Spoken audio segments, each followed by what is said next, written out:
Olá, meu nome é Bruno, esse é o projeto Entre o Aie e o Orum e hoje eu quero trazer para vocês um pouco da história do tarô. Então, para a gente começar, eu quero contar uma lenda que é bastante conhecida entre quem estuda o tarô, né, entre tarólogos em geral, que é a lenda de que foi o deus Thoth que criou o tarô. Então, houve ali um conselho entre os deuses egípcios porque eles estavam preocupados com o declínio da humanidade e de que o homem estava se afastando do divino. Então Thoth teve a ideia de criar um jogo de cartas e entregar ao ser humano. Mas dentro desse jogo de cartas estaria velado, escondido através dos seus símbolos, um livro que continha todo o conhecimento da humanidade. E esse livro era o tarô. Então essa é uma lenda bastante conhecida e bastante interessante sobre uma possível origem do tarô.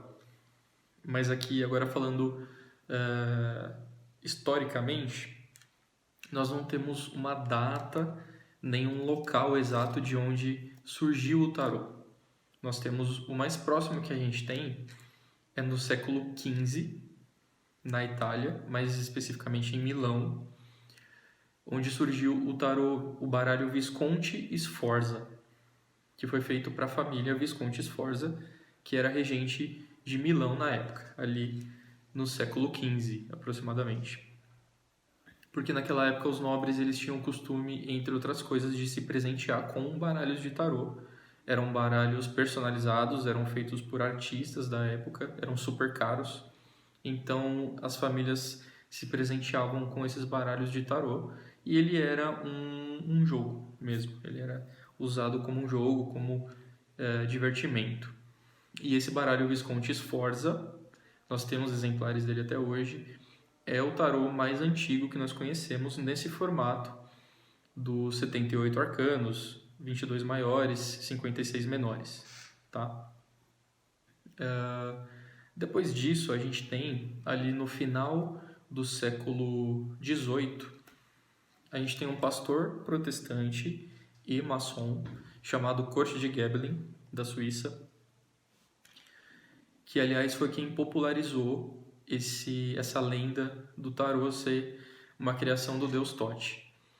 Então ele foi um dos primeiros caras que estudou aí de uma forma mais aprofundada e com uma visão esotérica, mística, o jogo do tarô, o baralho de tarô. Através dos estudos do Kurt de Gebelin, a gente tem uma outra figura que é o Eteila. O Eteila, também aí no final do século XVIII, ele é conhecido como o primeiro tarólogo do mundo.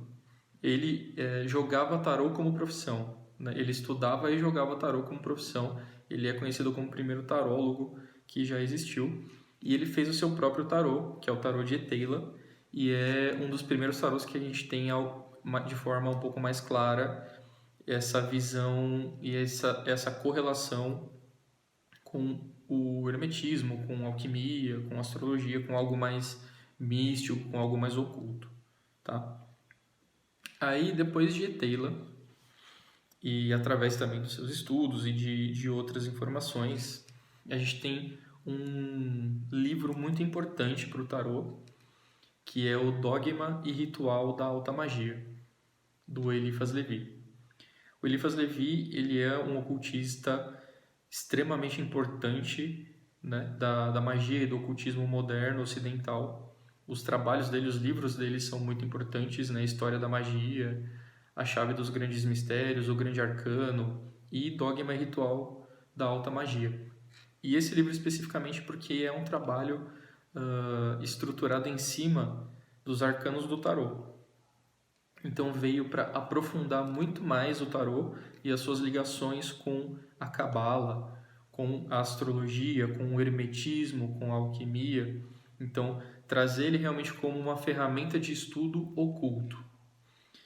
E aí a gente tem ali mais ou menos em 1888 o surgimento da Golden Dawn, a ordem hermética da Aurora Dourada, uma ordem ocultista também extremamente importante para o movimento ocultista ocidental moderno e muito provavelmente também influenciada por esses estudos do Eliphas Levi e outras fontes.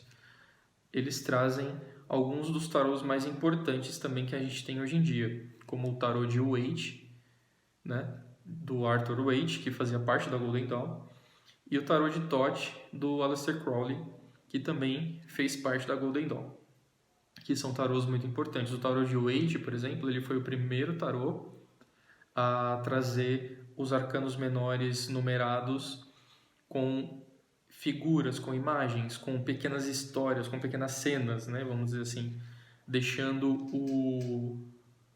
a interpretação do tarô mais inteligível. Por isso que é um tarô muito legal para quem está começando o tarô de Waite, porque ele é muito simples a linguagem simbólica dele, né? É muito acessível e ele foi pensado realmente para ser acessível dessa forma.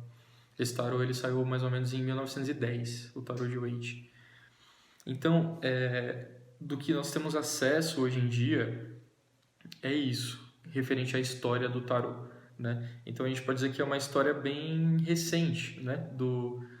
De no máximo 500 anos aí que a gente tem, desde o Visconde Sforza, passando pela popularização do tarô através do tarô de Marsella, também ali no século XVII, feito na cidade portuária de Marsella, na França, e o trabalho do Eliphas Levi, o trabalho da Golden Dawn e dos membros da Golden Dawn, né?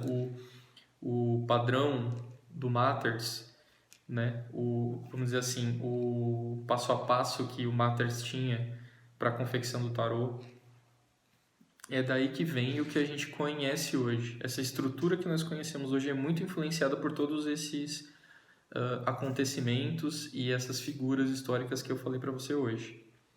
Então, sobre a história do tarô é isso, inicialmente, de uma forma mais resumida. Espero que vocês tenham gostado e até o próximo vídeo. Obrigado.